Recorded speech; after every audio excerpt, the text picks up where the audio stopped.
नमस्कार दोस्तों, स्वागत है आपका हमारे यूट्यूब चैनल में। आज की इस वीडियो में हम पद्म पुराण खंड 1 के अध्याय 41वां का पाठ करेंगे। तो आइए पाठ शुरू करते हैं।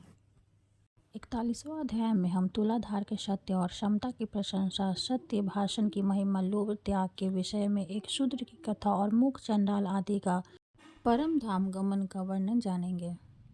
ब्राह्मण ने कहा, प्रभु यदि मुझ पर आपकी कृपा हो तो आप तुलाधार के चरित्र और अनुपम प्रभाव का पूरा वर्णन कीजिए। श्री भगवान बोले, जो सत्य का पालन करते हुए लोभ और दोष बुद्धि का त्याग करके प्रतिदिन कुछ दान करता है, उसके द्वारा मानो नित्य प्रति उत्तम दक्षिणा से युक्त 100 यज्ञों का अनुष्ठान होता रहता है। सत्य से सूर्य का उदय होता है, सत्य से ही वायु चलती रहती है, सत्य के ही प्रभाव से समुद्र आपकी मर्यादा का उल्लंघन नहीं करता और भगवान कश्यप इस पृथ्वी को अपनी पीठ पर धारण किए रहते हैं। सत्य से ही तीनों लोक और समस्त पर्वत टिके हुए हैं।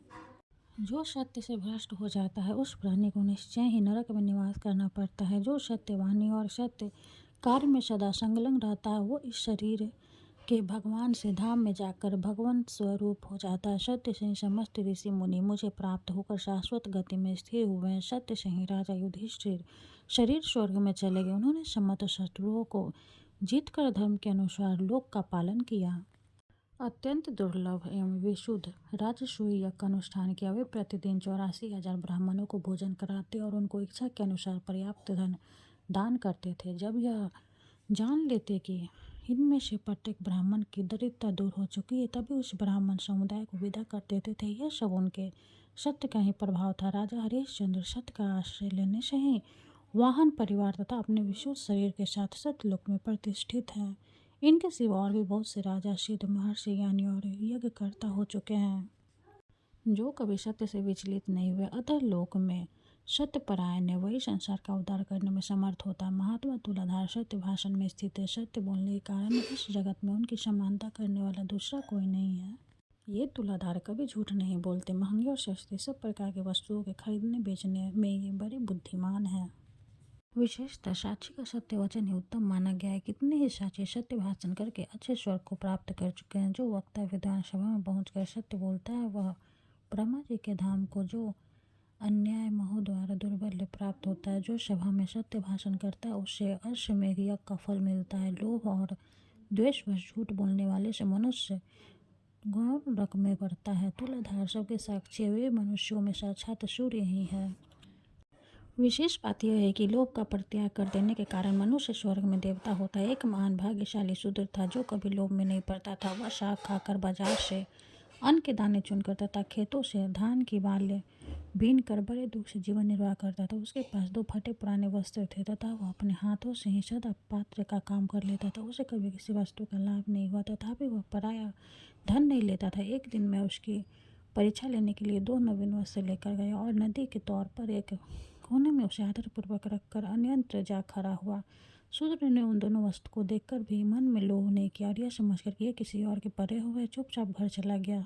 तब यह सोचकर कि बहुत थोड़ा लाभ होने के कारण ही उसने इस वस्त्र को नहीं लिया होगा, मैंने गुल्लर के फल में सोने का टुकड़ा डालकर उसे वहीं रख दिया।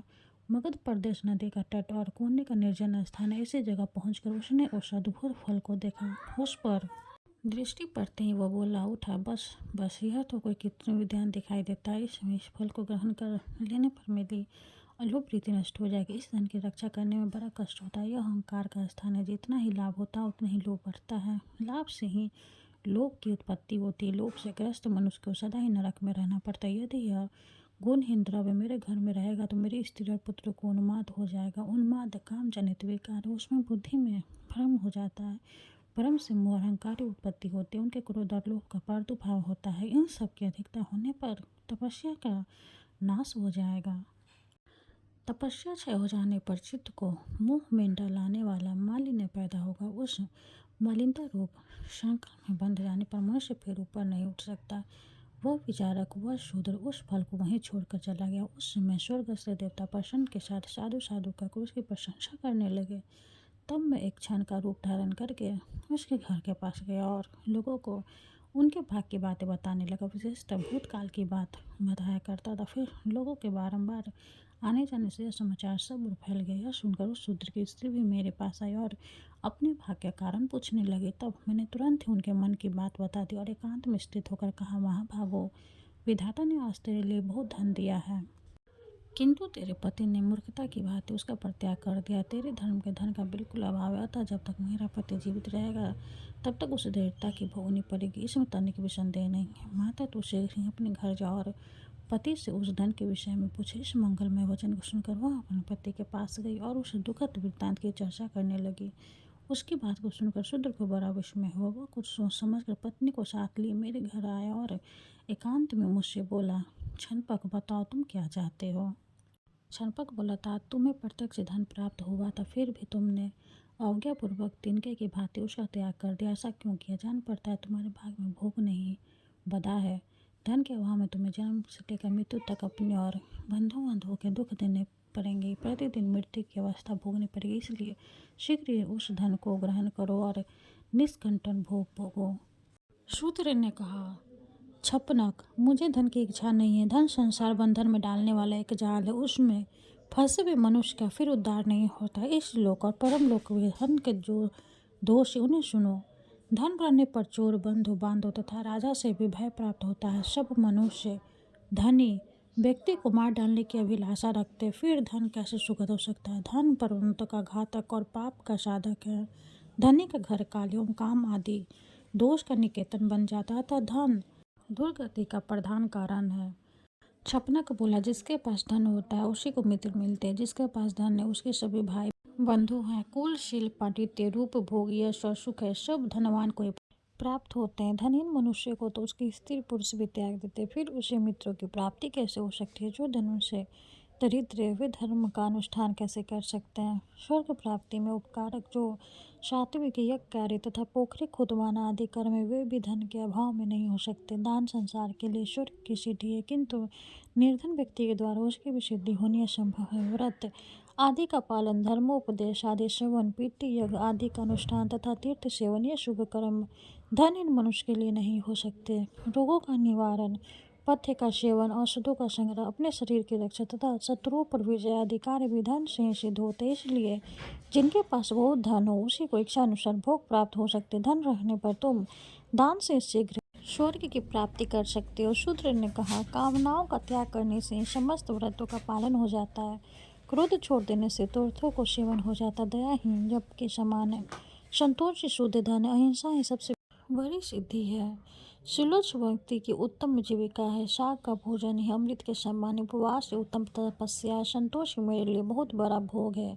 कौड़ी का दान ही मुझ जैसे व्यक्ति के लिए महादान है। पराई स्त्री माता और पराया धन मिट्टी के ढेले के समान है, पर स्त्री समर्पीकरण के समान भयंकर। यही सब मेरा यज्ञ है। गुणनिधि, इसी कारण मैं उन धन को नहीं ग्रहण करता। यह मैं सच सच बता रहा हूँ। कीचड़ लगाकर धोने की अपेक्षा दूसरी से उसका स्पर्श न करना ही अच्छा है। श्री भगवान कहते हैं, नरश्रेष्ठ उस शूद्र के इतना कहते हैं, संपूर्ण देवता उसके शरीर और मस्तक पर फूलों की वर्षा करने लगे। देवताओं के नगारे बज उठे, गंधर्वों का गान होने लगा। तुरंत ही आकाश से विमान उतर आया।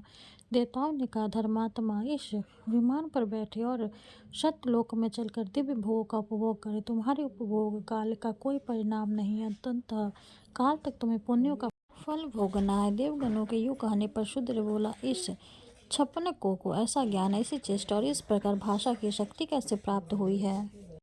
इसके रूप में भगवान विष्णु, शिव, ब्रह्मा, शुक्र अथवा बृहस्पति, इनमें से तो कोई नहीं है, अथवा मुझे जानने के लिए साक्षात धर्म ही तो यहाँ नहीं आए हैं। शूद्र के ऐसे वचन सुनकर छप्पन के रूप में उपस्थित हुआ और मैं हंसकर बोला, महामुने, मैं साक्षात विष्णु तुम्हारे धर्म को जानने के लिए यहाँ आया था। अब तुम मेरे परिवार सहित विमान पर बैठकर स्वर्ग को जाओ।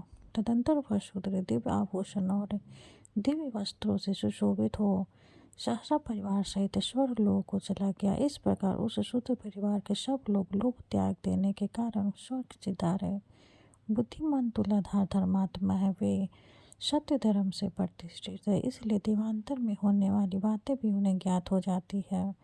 तुलाधार के समान प्रतिष्ठित व्यक्ति देवलोक में भी नहीं है। जो मनुष्य सब धर्मों में प्रतिष्ठित होकर इस पवित्र उपाख्यान का श्रवण करता है, उसके जन्म जन्म के पाप तत्काल नष्ट हो जाते। एक बार के पाठ से उसे सब यज्ञों का फल मिल जाता है। वह लोक में श्रेष्ठ और देवताओं का भी पूज्य हो जाता है। व्यास जी कहते हैं, तदंतर मूक चंडाल आदि सभी धर्मात्मा परम धाम जाने की इच्छा से भगवान के पास आए। उसके साथ उनकी स्त्रियां तथा अन्य परिवार भी थे। इतना ही नहीं, उनके घर के आसपास जो छिपकलियाँ तथा नाना प्रकार के कीड़े मकोड़े थे, वे देव स्वरूप होकर उनके पीछे पीछे जाने को उपस्थित थे। उस समय देवता, सिद्ध और महर्षिगण धन्य धन के नारे लगाते हुए फूलों की वर्षा करने लगे। विमानों और वनों में देवताओं के नारे बजने लगे। वे सब महात्मा अपने अपने विमान पर आरूढ़ हो विष्णु धाम को पधारे। ब्राह्मण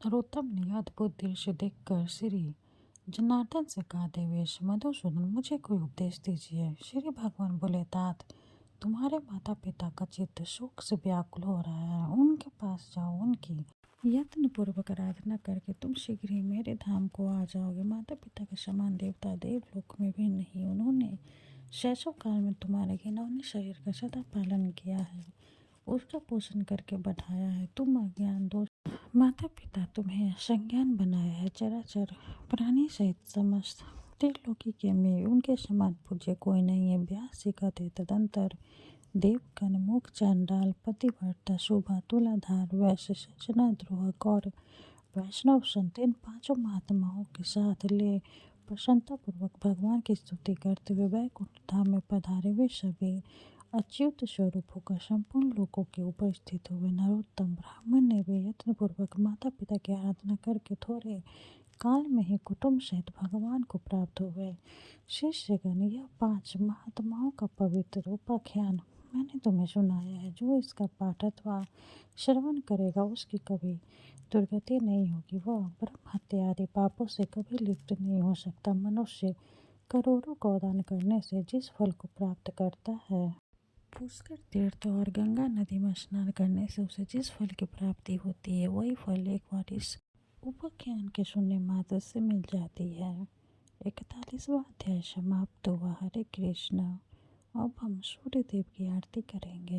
ओम जय सूर्य भगवान, जय हो दिनकर भगवान, जगत के नेत्र स्वरूप तुम हो त्रिकोण स्वरूप, दर्द सभी तब ध्यान। ओम जय सूर्य भगवान, ओम जय सूर्य भगवान, शारदीय अरुण प्रभु तुम श्वेत कमलधारी, तुम चार भुजाधारी, आशीषात तुम्हारे, कोटि किरण प्रसारे, तुम हो देव महान। ओम जय सूर्य भगवान, ओम जय सूर्य भगवान, उषा काल में जब तुम उदया चले आते, सब तब दर्शन पाते, फैलाते उजियारा, जगता तब जग सारा, कर सब तब गुणगान। ओम जय सूर्य भगवान, ओम जय सूर्य भगवान, संध्या में भुवनेश्वर अस्ताचल जाते, गोधन तब घर आते, गोधूलि बेला में हर घर हर आंगन में हो तब महिमा गान। ओम जय सूर्य भगवान, ओम जय सूर्य भगवान, देव धनुज नर नारी, ऋषि मुनिवर भजते, आदित्य हृदय जपते, श्रुति मंगलकारी, ऋषि की है रचना न्यारी, देनव जीवन दान। ओम जय सूर्य भगवान, ओम जय सूर्य भगवान, तुम हो त्रिकाल रचयिता, तुम जग के आधार, महिमा तब अपरंपार, प्राणों का सिंचन करके भक्त को अपने देते, बल बुद्धि और ज्ञान। ओम जय सूर्य भगवान। ओम जय सूर्य भगवान। भूचर जल जर खेचर सब के प्राण तुम्ही। सब जीवों के प्राण तुम्ही। वेद पुराण बखाने धर्म सभ्य तुम्हें माने। तुम ही सर्वशक्तिमान। ओम जय सूर्य भगवान। ओम जय सूर्य भगवान। पूजन करती दिशा है पूजे दश दिक्पाल। तुम भुवनों के प्रतिपाल ऋतु तुम्हारे दासी। तुम शाश्वत विनाशी शुभकारी अंशुमान। ओम जय सूर्य भगवान।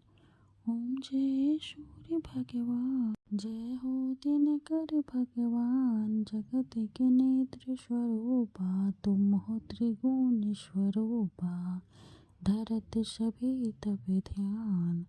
ओम जय सूर्य भगवान। ओम जय सूर्य भगवान। सूर्य भगवान की जय हो।